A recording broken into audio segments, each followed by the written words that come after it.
If an extraterrestrial trophy hunter was stalking you and your friends through a South American jungle, what would you do? Evidently, this spacer sportsman thought Richard Connell's short story sounded pretty cool, and now he roams the rainforest in search of any human skulls worth adding to his collection. Lucky for him, a team of mercenary commandos just happened to be operating in the area, and they've got more than enough firepower to make this one for the books. Question is, do these men have what it takes to outsmart their pursuer and live up to their reputation as the most dangerous game? I'm going to break down the mistakes made, what you should do, and how to beat the invisible alien / space demon in Predator. Dutch is the best there is. When it comes to pulling high value assets out of sticky situations, he and his team of heroes for hire make it look easy, which is why Uncle Sam dragged them out to the godforsaken jungle to help sort out another snafu. Turns out some cabinet minister went and got himself and his staff captured by guerrillas after their helicopter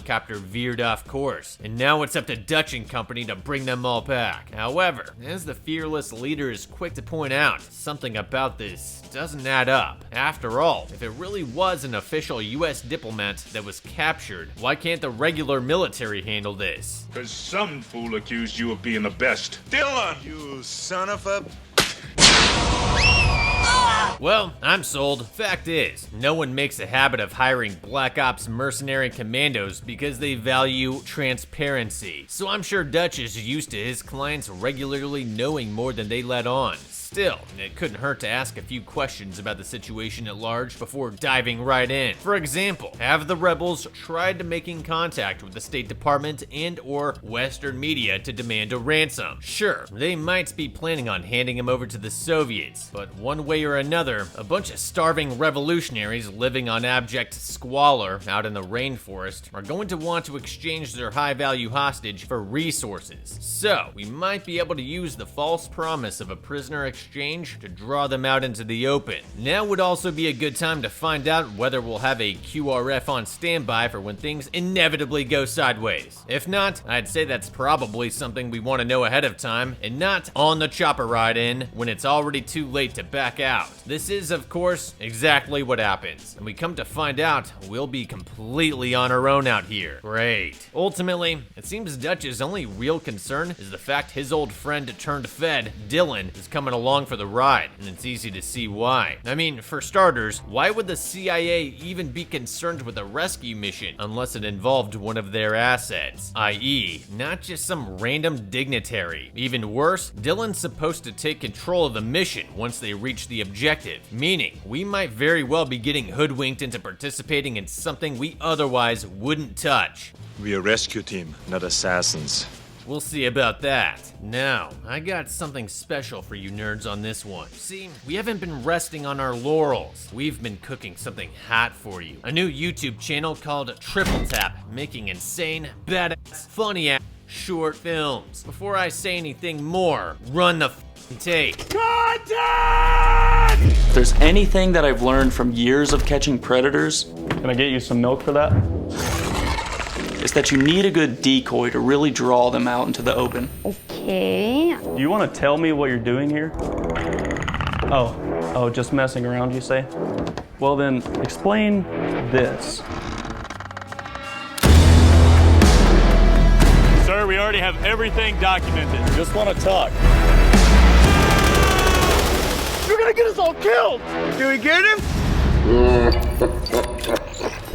And we're just getting warmed up with more coming real soon. Best part is, it's live now on Triple Tap, so click the link in the description or comment to go watch it now. So much work has been put into making How to Catch a Predator and Triple Tap as good as we possibly can. So if you don't watch it right now, I swear to God, I don't want to hit you, baby, but please don't make me. You gotta do right by me. Then come right back here for that Predator nostalgia hit. Stick around.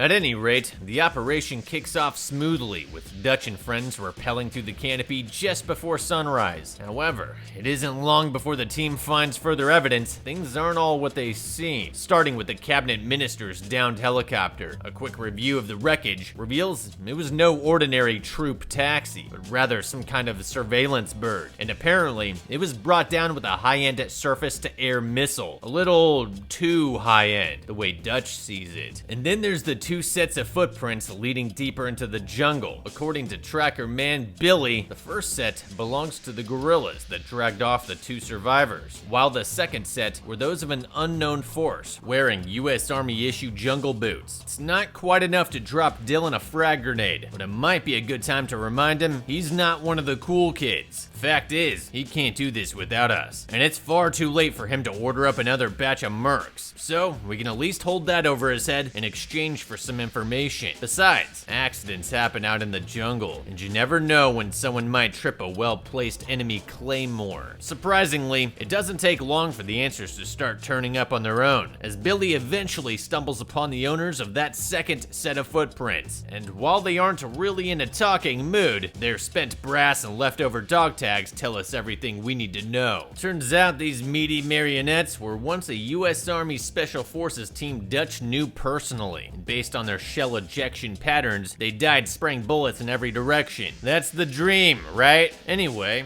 the obvious question is what the heck were they doing out here? Which naturally, Dylan pretends not to know, as he thinks we're all stupid. Oh, let's see. Their footprints follow the rebels away from the crash site, just like we did. I wonder what they were looking for. The real issue is figuring out who could turn a hardened team of American door kickers into a bunch of cheaply made Halloween decorations. At first glance, one might chalk it up to a rebel ambush, because who else is out here killing people? Problem is, Billy can't find so much as a single shred of evidence anyone was even here. I mean, besides all the mutilated corpses. All this is to say, these guys must have run into some serious operators, the kind that eat green berets for breakfast. And if we don't want to wind up hanging right beside them, we need to pull out our A game. Payback time.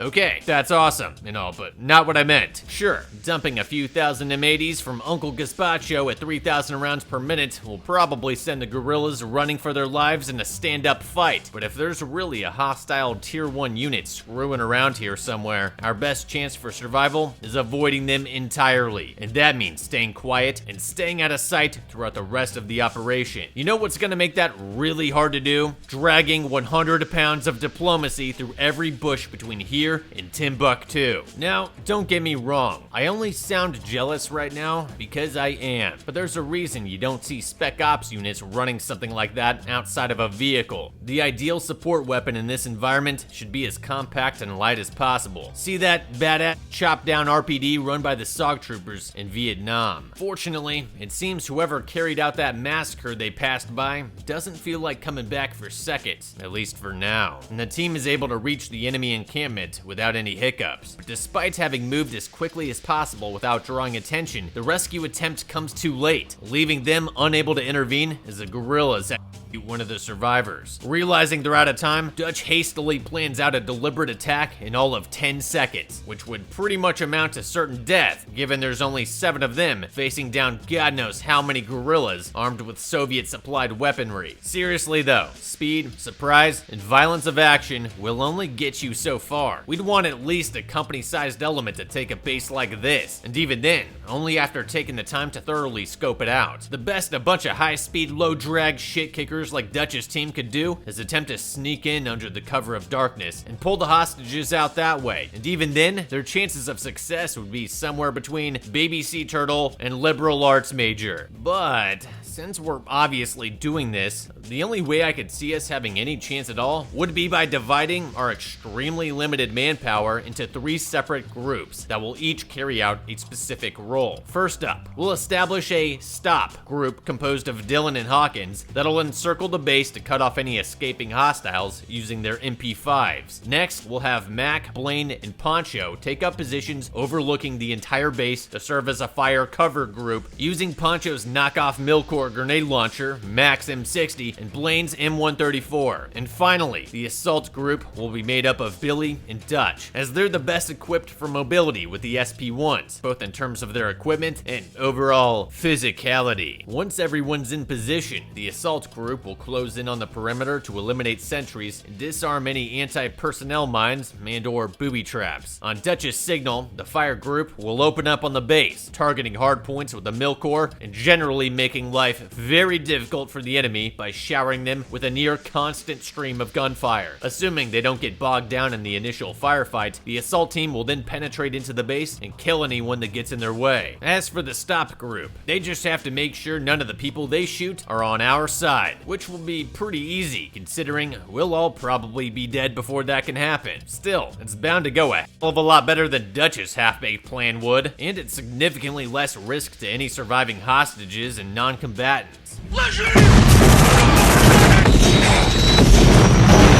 We're a rescue team, not assassins.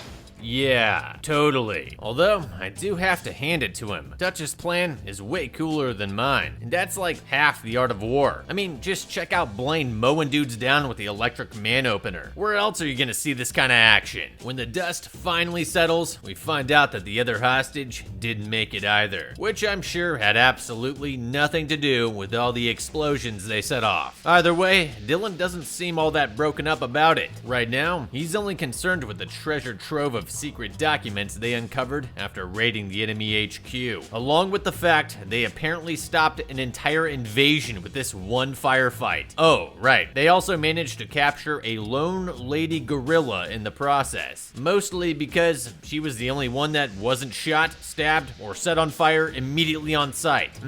I wonder why that is. At any rate, Dylan wants to take her with him because she clearly knows everything about their entire network. You know, unless she doesn't. So, yeah, how about instead of dragging along a massive liability who will undoubtedly try to give away our position at every turn, like Dutch points out, we just pull out some pliers and interrogate her on the spot. None of us are legal combatants anyway, so there's no need to worry about pissing off the hay. And it'll save us the trouble of dragging her along. After all, we're spread thin enough as it is. The last thing we need is one of our 7 guys taking his eyes off the forest to keep her in check the whole way out. Now, as you could probably imagine, Dutch is super upset about being manipulated into single-handedly winning the entire Cold War. But what's done is done. Only thing that matters at this point is living long enough to spend all the money they're making, which will be no easy task, given the extraction helicopters are refusing to land at this location. Instead, they want Team Dutch to schlep it back to friendly territory on foot, which almost defeats the purpose of having choppers in the first place. I mean, couldn't we just head back to where we went in and have them pull us out with Maguire rigs? Well, whatever. We already wiped out 3/4 of the entire world in that last engagement, so the rest of this should be a walk in the woods, right? Still, things would go a lot easier if we didn't have a human boat anchor fighting us every step of the way. It's almost like POWs want to escape or something. Crazy, I know. For real though, whose idea was it to leave her hands tied in front of her so she could pick up sticks and rocks and shit? If we're that dead set on taking her with us, she should be trusted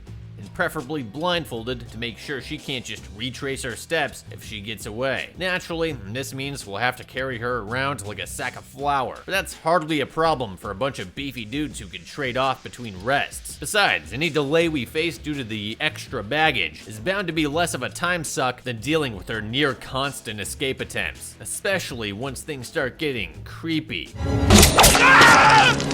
See what I mean? By the time the others arrive at the location, Hawkins is barely more than a stain on the forest floor, which for some reason Dylan seems to think was Anna's doing. Yeah, I don't know. Maybe it's not such a good idea to leave your grenades hanging off your load-bearing equipment by the fuck pins. Then again, if she had pulled something like that, we definitely would have heard it. And considering her terrified expression and nonsensical explanation of what went down, it's pretty clear she had nothing to do with it. Naturally, Hawkins' disappearance takes everyone back to the squad of mutilated Green Berets they found earlier, and for some reason, this prompts Dutch to break them up into individual search teams, which is arguably the worst thing they could do in this situation, short of blinding themselves. I mean, just think about it. You are all currently standing where Hawkins just got, and yet nothing is happening to you. Probably because you're all together. Now you're gonna split up and wander around the jungle without support. Kinda like what your buddy was doing right before he seemingly exploded into a fine red mist. Furthermore, as Dutch points out, the man's weapon and extremely important radio equipment were all left behind, along with the supposed high-value prisoner, meaning this likely wasn't the work of the guerrillas. Now, the way I see it, we're dealing with a third party here, one that doesn't give a single solitary fuck about whatever proxy war's brewing out in the bush, and we just went ahead and handed him our heavy weapons operator on a silver platter. Only this time, Mac is close enough to watch it all go down.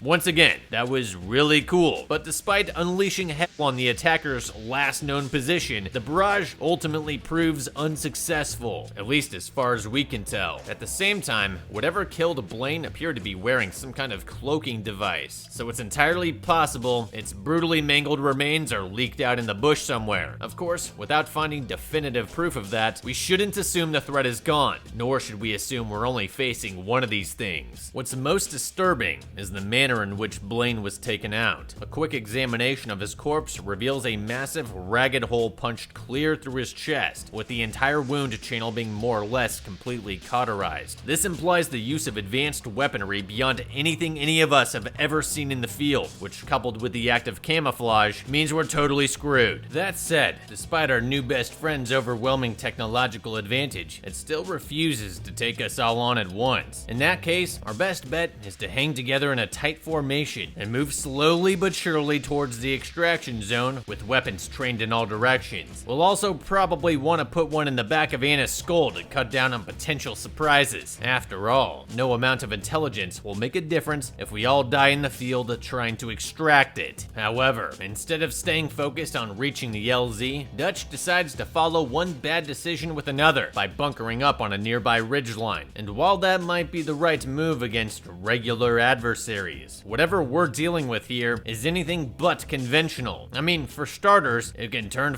invisible, so for all we know, it could have followed Mac around and disarmed all our claymores right after they were planted. And just to make everything that much worse, the team decides to hunker down until nightfall when the attacker... Okay, you know what? I'm just gonna call it the Predator from now on. We all know it's a Predator. If you don't know what a Predator is in 2023, I'm sorry, but this channel probably is not for you. Anyway, if you thought this thing was hard to spot in the daytime, there's pretty much zero chance of us seeing it at night. Combine that with the fact that everyone decided to split up again, and there's pretty much a 100% chance shit's about to go down. And sure enough. Huge. Not quite. Turns out it was just a pig. I'm not sure what kind, but clearly a big one. The team's laughter quickly turns to panic, however, when they suddenly realize no one's guarding the prisoner, only to find out she hasn't moved a muscle, and that's not all they find. It seems while Mac was busy screwing around with the local wildlife, old Preddy swooped in to claim the body of its latest kill. And while it's certainly better than losing someone else, the implications of this discovery are no less startling. It could have easily used the chaos to pick another one of us off, and the fact it prefers to take our bodies and not our equipment means it either finds us delicious, or it's looking for a trophy. Either way, the message is the same. It's not hunting us because it has to as part of some military operation. It's doing it because it wants to, like a game. And the fact it passed up on an easy opportunity to score another kill implies it isn't worried about running out of opportunities. Hell, For all we know, the thing considers night hunts unsporting, like we do in the US. Whatever the case, things stay quiet until the next morning, when once again, our guys fail to find so much as a single track or drag mark going in or out of their perimeter. It's at this point, Dutch realizes they can't find any footprints because there weren't any to begin with. The Predator is simply jumping from tree to tree. Of course, this also means it'd have to be insanely strong to not only launch itself through the canopy, but also drag all 6 feet 3 inches of Jesse the Body Ventura up with it. Having finally come to terms with just how impossibly boned they all are, Dutch frees Anna in an effort to muster all the manpower he can. And while she can't offer much in terms of combat experience or raw physical power, she does relate the crucial bit of information she's been holding on to this entire time. When the big man was killed, blood was on the leaves. If it bleeds, we can kill it. Oh, right, because she's an alien doctor now. We can't possibly know for sure that was blood she saw back there. Maybe it just sneezed really hard. Accurate or not, this is not the kind of information we should be betting our lives on right now. A, we still don't know whether it's the only one, and B, we're still drastically outmatched in just about every regard. And what does Dutch want to do about all this? Well, instead of carrying on with the roughly 12-mile slog to meet the helicopter that won't wait for us, by the way, he decides they need to set up a bunch of traps and wait for it to come in. You know, just like they did last night. I mean, for Christ's sake, dude, you can't rig every single tree within a 50-yard radius to explode on impact. It'd be nice, but you can't. Furthermore, we should operate under the assumption this thing is watching us at all times. And even if it can't keep track of literally every tripwire we set up, it can simply choose not to attack us if it looks like we're up to something. Unless we can prove otherwise,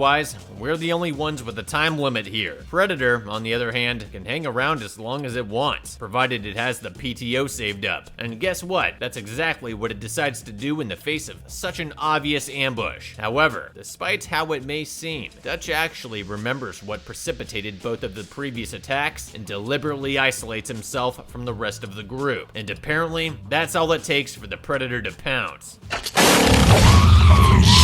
Truly a sound of primal rage. Now, if only that trap was a dead drop into shit-spattered punji spikes, and not something any creature with 2 thumbs and a knife could easily cut its way out of. Oh, yeah, it also has a plasma rifle. Naturally, the Predator manages to blast its way out of the net in a matter of seconds, but not before nearly breaking Poncho's back with one of their own traps. What a disaster. Meanwhile, Mac completely abandons his established character as a highly disciplined operator and charges screaming after the fleeing monster by himself. You know, cause that's really worked out for everyone else so far. Oh, but don't worry, Dylan's going in after him wielding not 1, but 2 small caliber weapons. So I'm sure everything is just gonna go just fine. As for Dutch, it looks like he's totally fine watching 2 of his oldest friends needlessly throw away their lives while he and the others run for safety. And I'm totally on board with this. Anyone who runs blindly after that thing is an absolute moron, plain and simple. Especially now that we've gone and picked it off. Honestly, they'll be lucky if it doesn't grab them as they round the first corner and clunk their heads together like Mo. However, by some miracle, not only do Mac and Dylan make it into some semblance of cover, they even manage to get a line of sight on the creature while it's seemingly unaware of their presence. And what do they do with this development? Well, obviously, they decide to split up and get closer to it for some reason, even though Mac's M60 could easily tag it from this distance. Seriously, man, you know as well as I do, this thing is sneaky as hell. And the moment you take your eyes off it, it's going to disappear. This is almost certainly the only chance you're ever going to get to put it down. Just take a rest, hold your breath, and squeeze one off of your fallen comrades. Don't know where to aim? Fine, just shoot it in the Predator. I'm sure any amount of ballistic trauma will hinder it to some degree, and we can even time our shot with Dylan to make the most of our position. But no, they just had to do the one thing that got both Blaine and Hawkins killed and go in by themselves. Let's see how that works out for them.